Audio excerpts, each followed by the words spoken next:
Le choix d'Agadir dans la région Souss-Massa est tout un symbole pour la tenue de la 8e édition de Africa Agri-Forum organisée par One Africa. La région agricole la plus productrice du Maroc accueille 2 jours durant plus de 400 acteurs du monde de l'agriculture. Selon la FAO, 33 des 45 pays qui ont besoin d'une aide alimentaire sont des pays africains. Il faut donc passer à l'action. Cette région se distingue par une population entreprenante, mais surtout par une économie agricole probablement la plus performante du continent africain. Souss-Massa est un véritable grenier agricole que l'Afrique francophone se doit de mieux connaître. Au fil des 2 jours, vous aurez l'occasion de rencontrer des producteurs agricoles, mais surtout des exportateurs dont les produits font la réputation du Made in Maroc en Europe, en Asie, mais aussi aux États-Unis.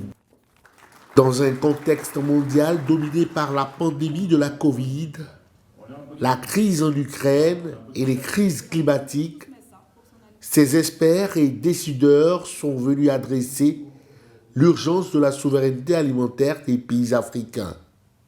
Grâce à son modèle inspirant, adossé au plan Maroc vert, la région Souss-Massa partage son plan d'action et sa résilience. Nous avons des projets de stations mobiles de dessalement d'eau de mer.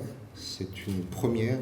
Nous allons les placer sur tout le littoral. Nous avons un littoral du nord au sud de 180 km, notamment dans le cadre de l'intégration du programme national de mise à niveau du réseau d'assainissement. Nous envisageons des unités de traitement des eaux usées. Et ça, ce serait une première. Nous allons récupérer tous les eaux usées, les traiter et les diriger vers l'irrigation. C'est notre rêve et nous y croyons. À travers des panels, rencontres, débats, keynote, stands d'exposition, les nombreux acteurs s'accordent à dire que la quête de la souveraineté alimentaire doit s'appuyer sur des modèles en phase avec les réalités du continent. Au sein du groupe OCP, on dit que si la technologie est globale, l'innovation est locale, on le dit et on le croit. L'Afrique ne peut pas se contenter de modèles importés et doit montrer la voie en réalisant sa propre révolution agricole verte. C'est aussi cette voie que la Mauritanie, pays à l'honneur de l'Africa Agri-Forum, a expérimenté avec un point d'honneur accordé aux femmes et aux jeunes. Dans notre politique de promotion de l'agriculture, de son développement, nous mettons l'accent sur cette partie des acteurs de l'agriculture à travers des aménagements spécifiques aux femmes, des micro-projets et des projets financés par l'État au profit des jeunes. 60% de terres arables et la jeunesse de sa population sont autant d'atouts pour l'Afrique. Atouts qui impliquent un partage d'expériences en termes de mécanisation, d'agro-industrie et de bonnes pratiques culturelles.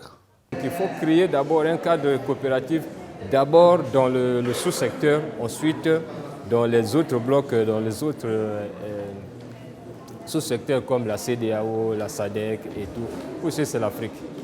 Donc vraiment, il faut vraiment qu'on multiplie les coopérations parce que la coopération est vraiment l'un des aspects plus importants. Sans la coopération, on ne peut pas aller aussi à la souveraineté alimentaire.